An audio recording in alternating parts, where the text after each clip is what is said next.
problème de santé publique, le couple diabète et hypertension artérielle représente en effet une véritable épidémie. Pourquoi devient-on diabétique et hypertendu? Ces maladies sont-elles fréquentes à La Réunion? Mais avant tout, nous vous invitons à vous envoler à quelques milliers de kilomètres de La Réunion pour un pays où le problème de diabète, d'hypertension artérielle, d'obésité est devenu une préoccupation très inquiétante.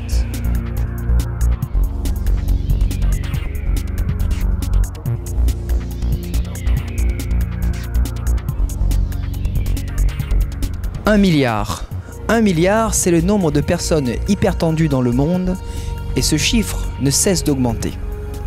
Plus inquiétant encore, l'hypertension est associée à un autre fléau mondial, le diabète. Diabète et hypertension a été un des sujets phares du 27e congrès de l'Association américaine de rééducation cardiaque.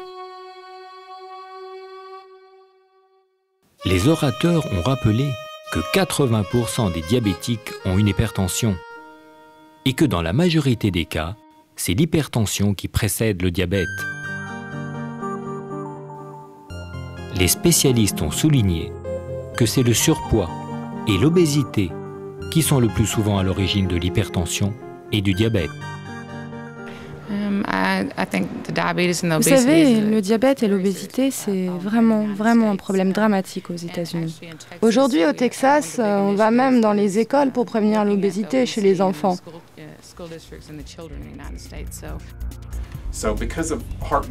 C'est notre façon de vivre, notre façon de manger, qui fait qu'on a beaucoup d'obèses, mais aussi de diabétiques aux États-Unis.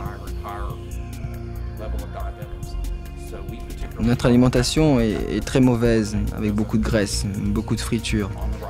Parmi les Américains, certaines communautés sont particulièrement touchées par le diabète et l'hypertension, et donc un risque cardiovasculaire très important.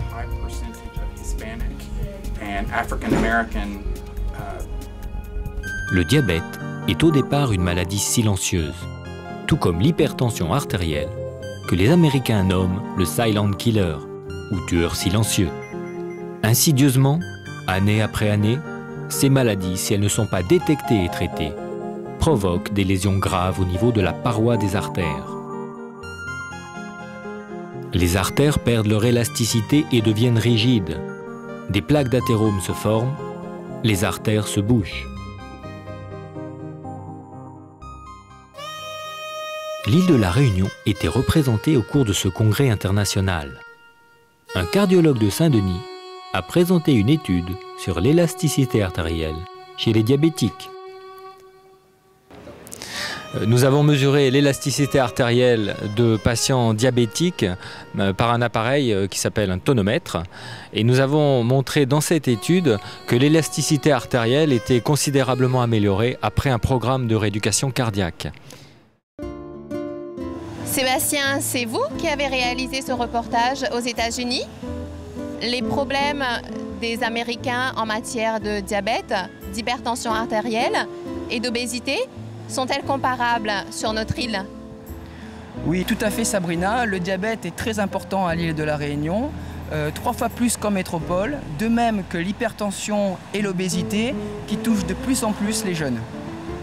Comment peut-on expliquer l'explosion de ces maladies sur notre île? Ceci est dû à un changement rapide du mode de vie des Réunionnais qui s'est rapproché en quelques années de celui des Américains. L'alimentation est devenue plus riche, plus grasse, plus sucrée. C'est l'explosion des supermarchés et des fast-foods. Les Réunionnais bougent de moins en moins, il y a de plus en plus de voitures et on regarde de plus en plus la télé. Je vous propose d'écouter Dr Majot, cardiologue, qui nous parle de diabète, d'hypertension artérielle à La Réunion et qui nous donne ses conseils. Comme on le sait, il y a énormément de diabétiques à La Réunion, diabétiques qui sont également très souvent en surcharge pondérale, liée à une mauvaise alimentation. Cette surcharge pondérale, associée à un manque d'exercice physique, et à une mauvaise alimentation favorise l'apparition de l'hypertension artérielle. Alors pour éviter la survenue de l'hypertension artérielle et du diabète chez des patients qui ne sont pas atteints par ces deux maladies, il faut leur prodiguer des conseils très simples qui sont connus de tout le monde. C'est-à-dire avoir une alimentation équilibrée, peu grasse, peu salée. Il faut éviter toute prise de poids importante, qui est un facteur favorisant l'hypertension artérielle et l'apparition du diabète. Et surtout, avoir une activité physique régulière de type endurance. Je vous propose, pour finir, de nous intéresser à l'infarctus du myocarde, à l'insuffisance rénale et à l'accident vasculaire cérébral, qui sont les 3 complications principales des diabétiques et des hypertendus. L'infarctus du myocarde est caractérisé par une douleur thoracique à type de serrement. Cette douleur peut être atypique, voire absente, notamment en cas de diabète. Quels sont les facteurs favorisant l'infarctus en dehors du diabète? Ce qu'il faut savoir, c'est que les patients, le plus souvent, ne présentent pas seulement un facteur de risque artériel et pas seulement un diabète isolé. Chez la plupart des patients diabétiques que l'on voit, est associée une obésité ou une surcharge pondérale au minimum, des perturbations des métabolismes lipidiques, qui peuvent être une hypercholestérolémie, mais aussi une hypertriglycéridémie ou une hypo-HDLémie, peu importe, et une hypertension artérielle. Et l'ensemble de ces éléments étant souvent associés dans ce qu'on appelle maintenant le syndrome métabolique. Donc, la complication la plus grave et la plus immédiate de l'infarctus du myocarde, c'est le trouble du rythme ventriculaire, et en particulier la fibrillation ventriculaire responsable de la mort subite. La seule façon de traiter ce trouble, c'est de réaliser un choc électrique externe dans les camions du SAMU ou dans les unités de soins intensifs coronariens. L'infarctus est dû à l'obstruction par une plaque d'athérome d'une artère du cœur ou artère coronaire.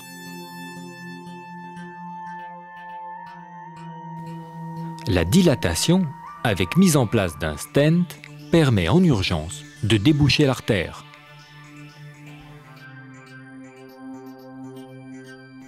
À l'île de la Réunion, cette technique est réalisée dans 2 établissements, le centre hospitalier Félix Guyon et la clinique Sainte-Clotilde. Donc voilà, ça c'est un exemple d'infarctus du myocarde aigu en territoire inférieur chez un jeune patient de 39 ans. La coronarographie qui a été réalisée en urgence montre une occlusion de la coronaire droite au segment 2. On a donc effectué chez ce patient-là une recanalisation en urgence avec ici le guide dans l'artère coronaire droite distale. Inflation au ballon, plusieurs. Mise en place d'un stent, qui est donc une endoprothèse artérielle métallique, qui permet de garder ouverte l'artère et d'améliorer le résultat.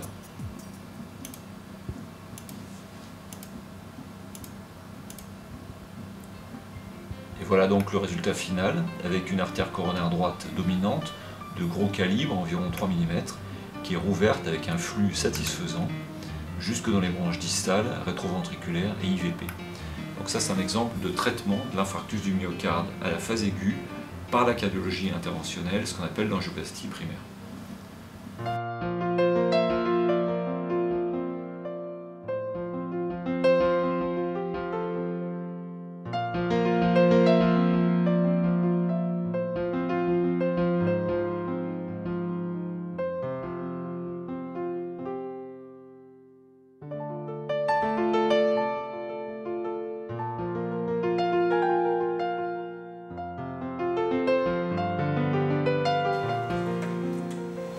Je vais connecter le patient à sa circulation extracorporelle.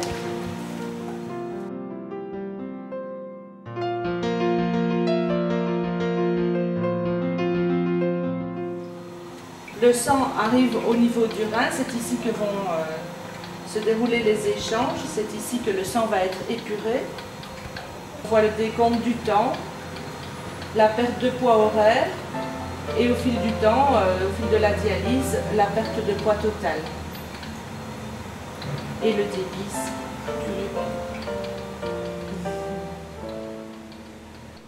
2001, le 4 juin 2001. Non, c'est 6 ans, 3 fois par semaine. Lundi, mercredi et vendredi. Mais ça, c'est une complication qui arrive au bout de entre 20 et 25 ans. Comme moi, j'ai fait la dialyse, j'avais 57 ans, donc ça fait 26 ans après. Le docteur avait conclu que mon diabète était bon pendant une période quand même. Mais avant, le traitement du diabète n'était pas comme là. On commençait avec les cachets, les insulines n'étaient pas bien au point, comme maintenant. Ah, bah oui, c'est assez contraignant. Mais enfin, bon, là, on ne peut pas faire autrement, hein. À moins d'être plus jeune et de mettre après un greffon, le rein, et tout ça. Bon, mais ça aussi, ça prend du temps. On ne peut pas dire qu'on aura ça dans 2 semaines, hein. Ça peut durer 6 mois, 1 an, 3 ans aussi. Là, il y a 19 ce matin, bon, c'est peut-être un peu comme ça, c'est monté un petit peu plus haut, mais enfin bon. Mais c'est autour de 16, hein, 16, 17, 16, 17, 16, 17. Parce qu'on nous a prévenu au début de la dialyse qu'il ne faut pas manquer une dialyse.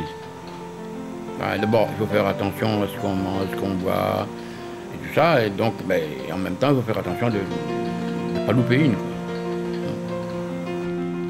Ah ben là, on risque sa vie, il y aura trop d'eau, on peut étouffer, hein, tout monte, hein. Voilà Jean-Pierre.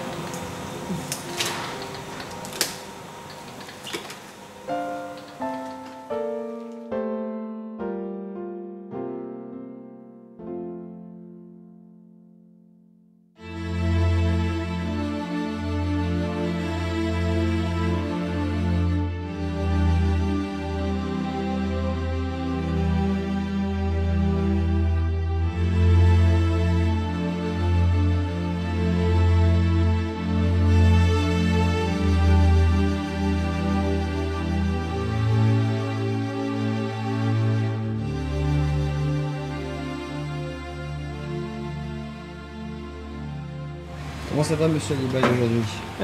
Ça va un peu, je viens de commencer. Le premier exercice, là. Je suis au centre depuis le 20 mars, là. Et actuellement, ça va mieux quand même. Qu'est-ce qui vous est arrivé? Il est arrivé une AVC, là.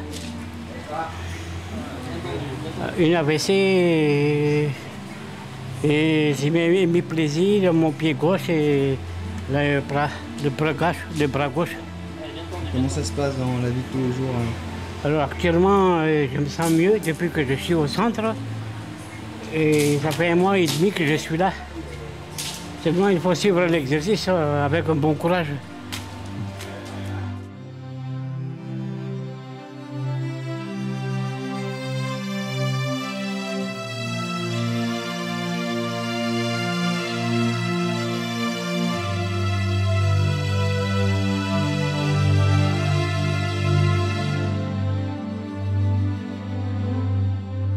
Trop de femmes et trop d'hommes réunionnais sont victimes d'accidents vasculaires cérébrales responsables de paralysie.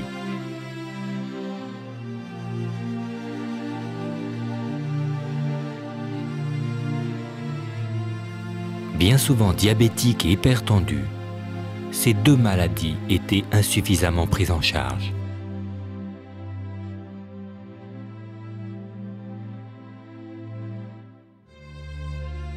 Mais tous se rappellent de ce jour où leur vie a basculé.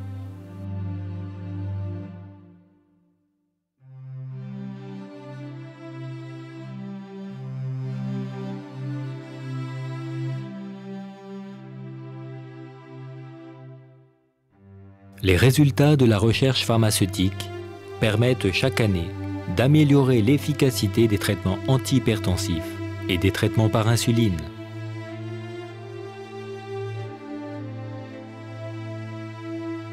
De nouveaux appareils d'autosurveillance de la glycémie, toujours plus performants, sont mis au point régulièrement pour le plus grand bénéfice des patients.